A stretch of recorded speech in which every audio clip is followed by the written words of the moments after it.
Charles, somebody's been stealing shit out of Africa. It's really awful. I mean, now this year marks 50.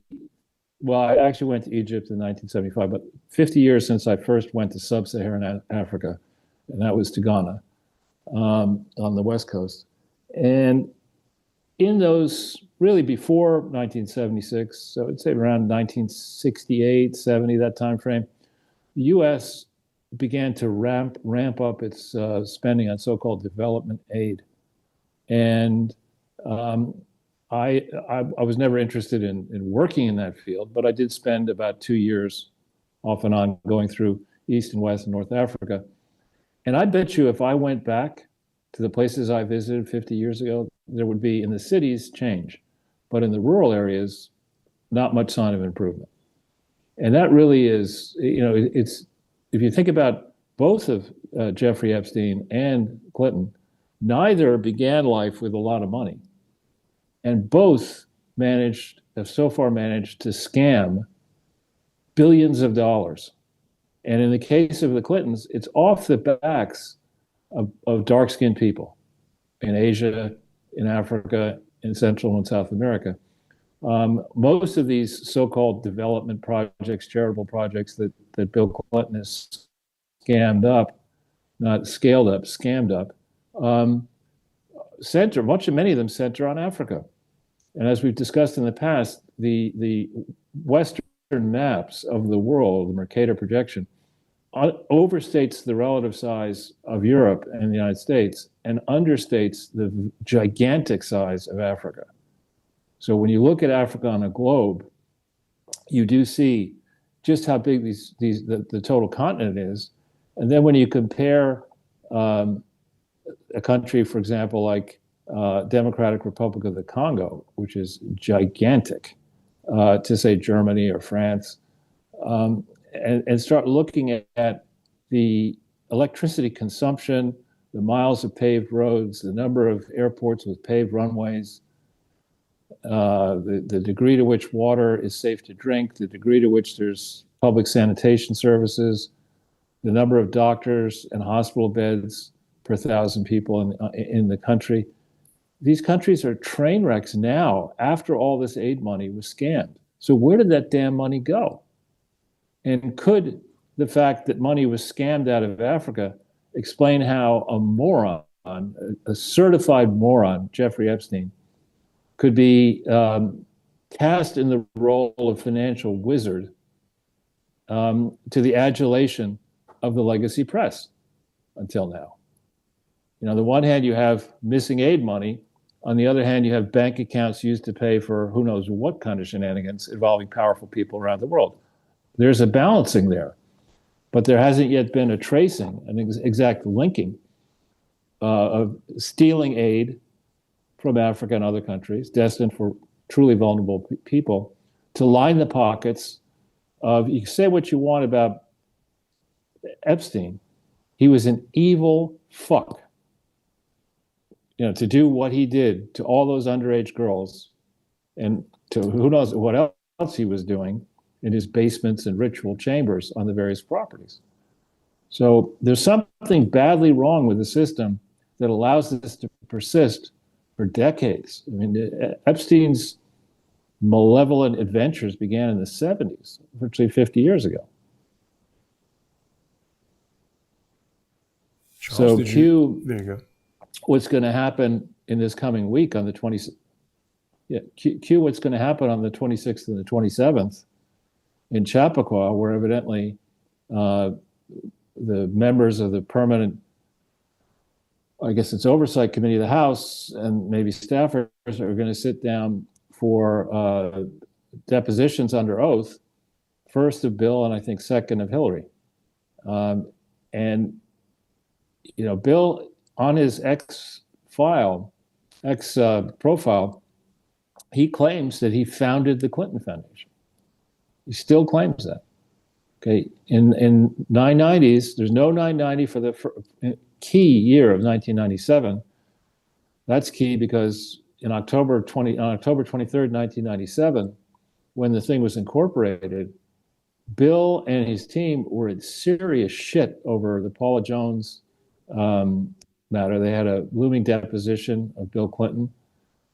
At the same time, it turns out, Ira Magaziner was upset to be blasted by a DC judge named Royce Lamberth for the way in which he and Hillary conducted the healthcare task force, where they claimed they conducted the hearings in secret, claiming that all members of the task force were government employees, when that was a bold-faced lie. There were hundreds of private contractors who stood to benefit, either directly or indirectly, from whatever reforms Hillary was going to foist on the public back then.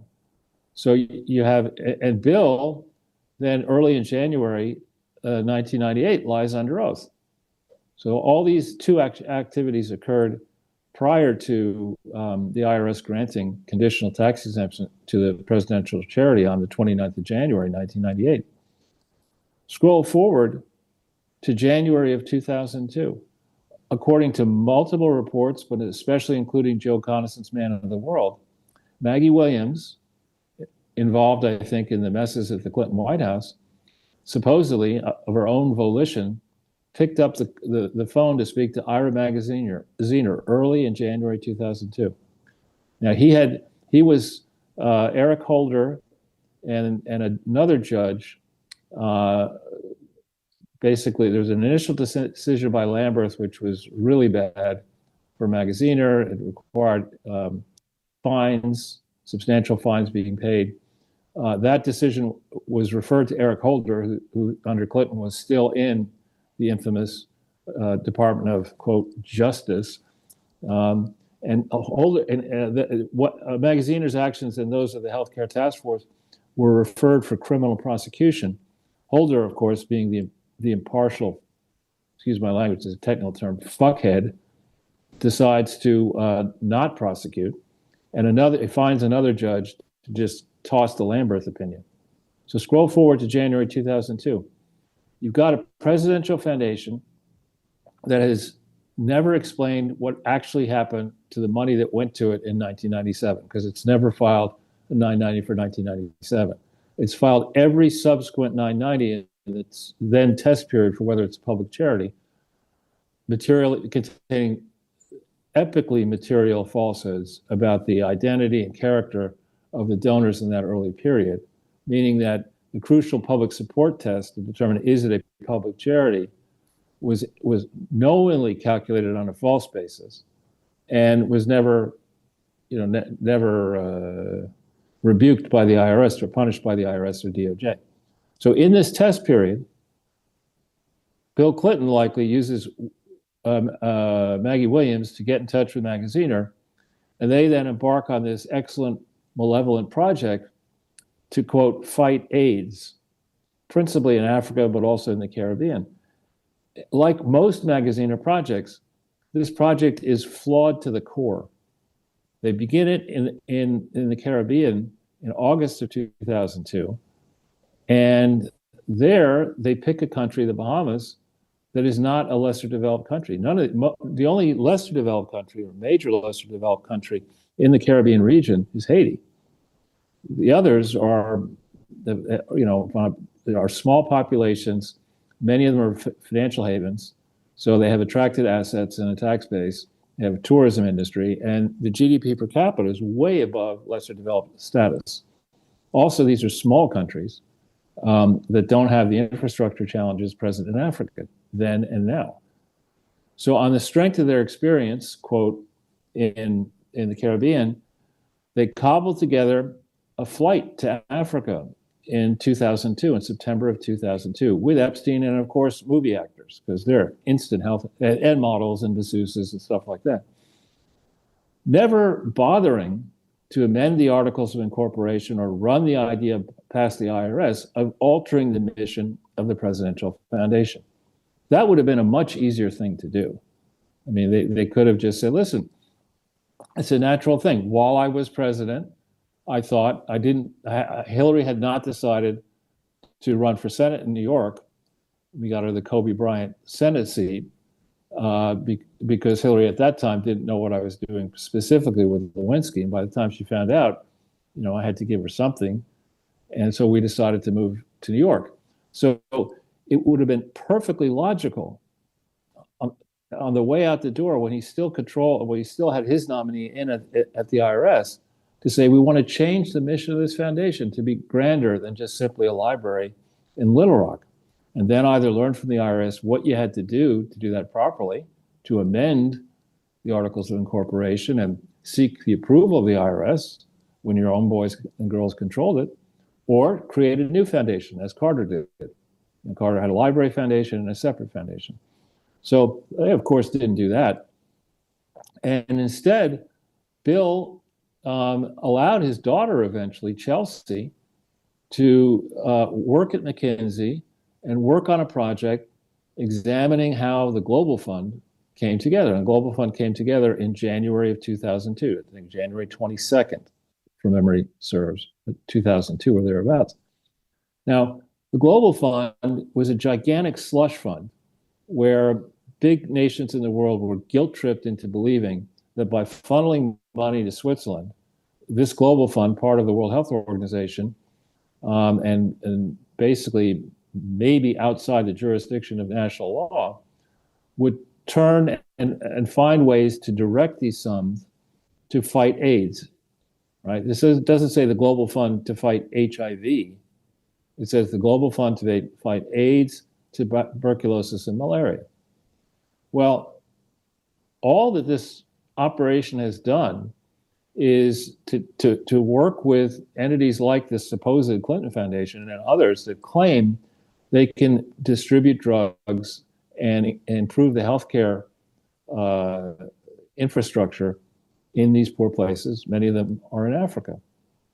Well, what are the credentials of Bill Clinton and Ira Magaziner to fight AIDS? In Bill's case, he fights AIDS, by using a condom as a guess. I mean, he has no medical training. And indeed, when he was president, the Clinton administration did nothing significant to fight, quote, AIDS. Charles, what's that? Is this $3 billion they have in this?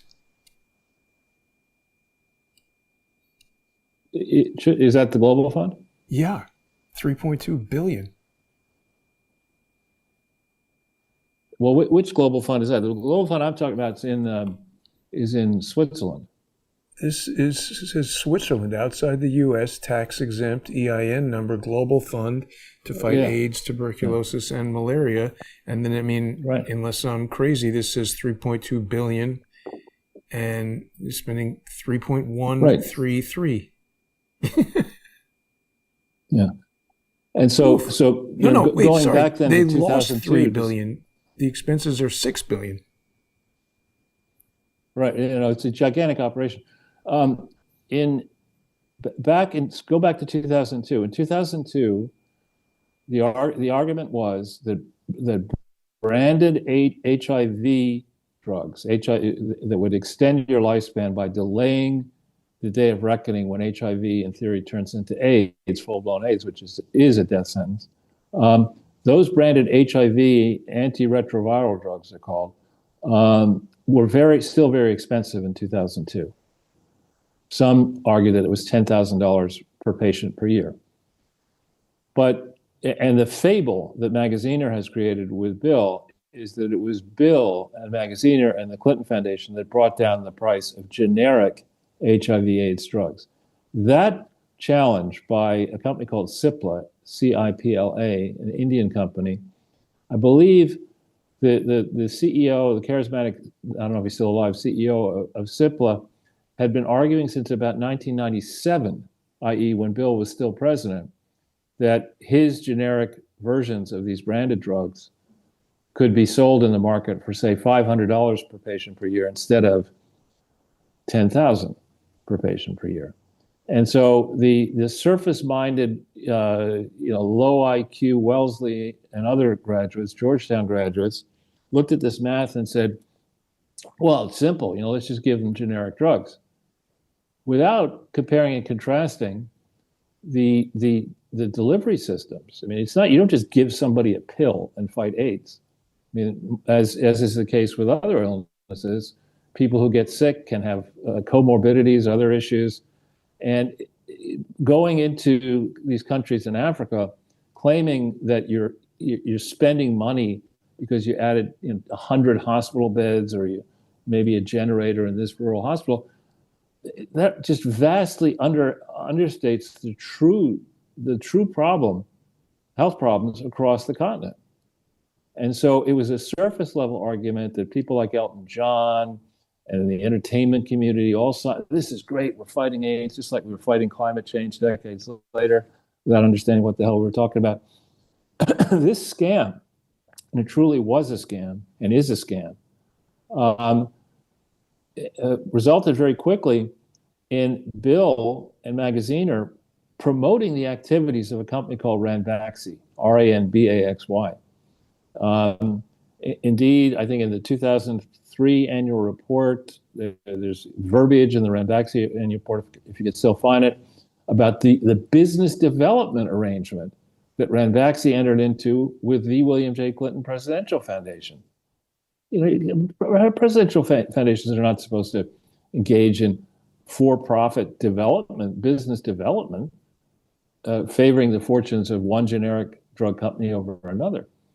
But Bill and Magaziner did just that. They promoted these generics for Ranbaxy and for others. They promoted certain medical test vehicles to determine whether you had HIV. And there was another diabolical problem in it, that the testing, when you test for something, like anything, really anything, you can set the parameters of the test to be very, very detailed and focus in on, do you have just HIV? Or if you widen the scale, the test will come back positive for things that may or may not be HIV. For example, when a woman is pregnant, healthfully pregnant, on these widely calibrated tests, she would show up as HIV positive. And people have extensively reported about it. There's a woman called Celia Farber who began focusing on this before 2006, but wrote a seminal work in, as it were, in Harper's on this, and was viciously attacked by the pharmaceutical industry for her work. So basically what Magaziner and Clinton did is they first, to the countries, the many countries that use their so-called procurement consortium, more on that in a second, they would go to a local country, let's say in Africa, and say, listen, do you have an AIDS problem? And some would come back and say, of course not. And then somebody would say, well, wait a minute, of course you do, because if you do, with a little bit of work, my consultant over here, Magaziner, can whip up a business plan that projects the long-term needs of HIV resources to fight HIV in your country over a 5-year period. And with that 5-year plan, we can go to Switzerland and convince the bureaucrats in Switzerland to give us more money than we really need to fight the problem. And we'll then go about and pretend that we're fighting the problem, and nobody's really going to account for any of this. And what ended up happening, by one reckoning, an insider in the Global Fund was tasked with figuring out how much waste and corruption and fraud had occurred around the 2016 timeframe or thereabouts. And that person concluded that 75% of the money sent to Geneva was stolen. 75%. And we're talking here about 100 billion sent and 75 billion stolen. It almost so seems like 200% of the money is stolen, Charles, because they said they had $3 billion and they spent $6 billion. So they're just stealing twice as much. Well, they had cash in the bank in that case. But no, the amount of money that went to the Global Fund is well over 100 billion.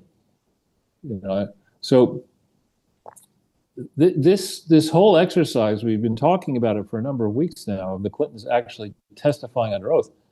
If testimony is sought about relations between the Clintons and Epstein prior to, from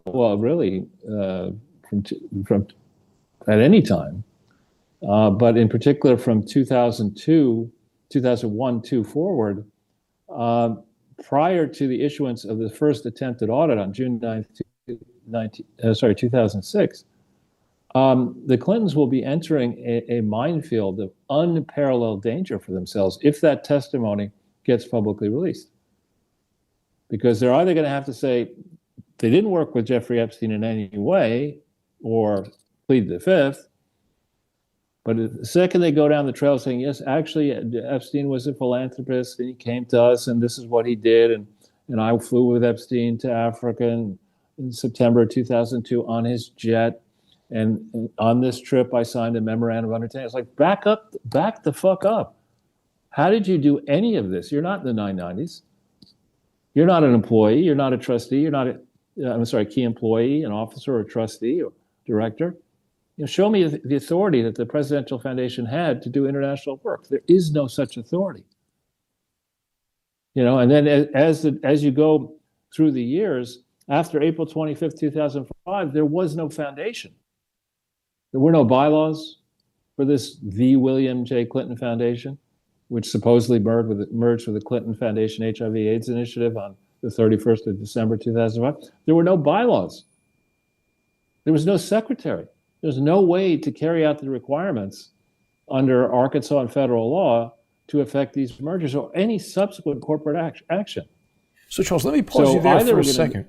Let me pause you there for a second, because we are just a few minutes away from going over to the First Amendment Forum, where we need to discuss all of these details and more. People are going to be able to join us there on crowdsourcethetruth.substack.com and on subscribestar.com and patreon.com/crowdsourcethetruth. But, we're talking today about stealing stuff out of Africa and with Epstein, because everybody is very focused on Epstein.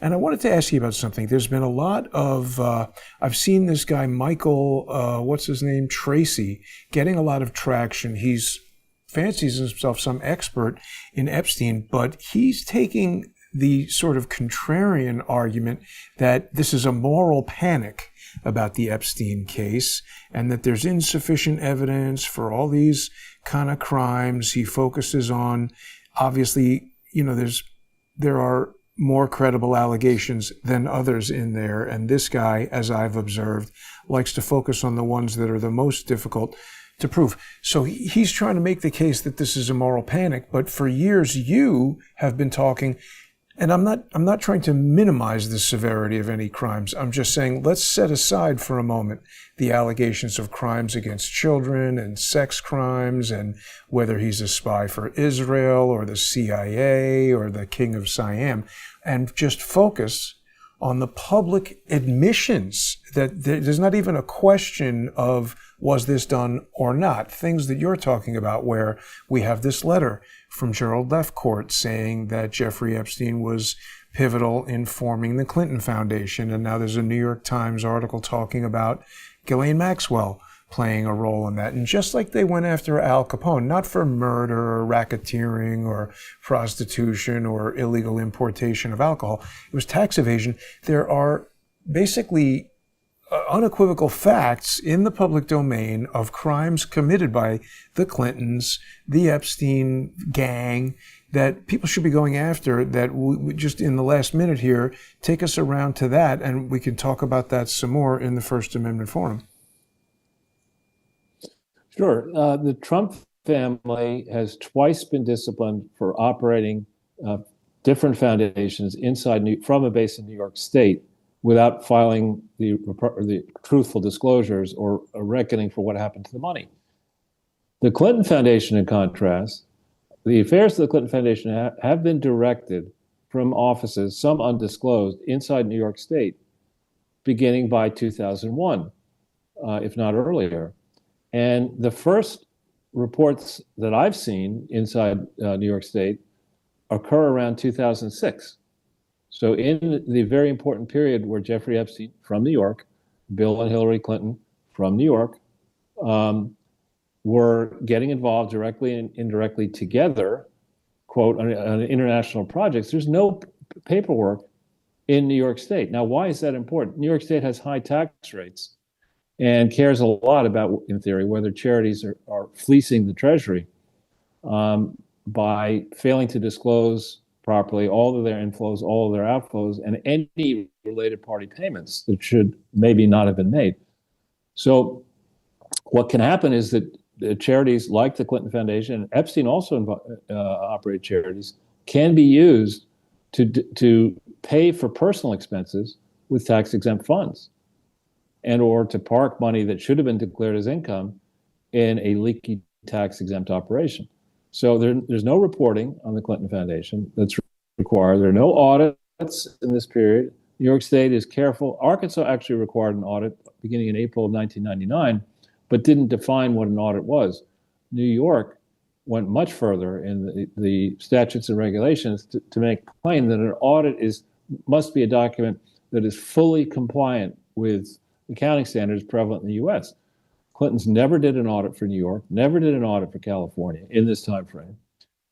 Took a lot of money from New York and California foundations.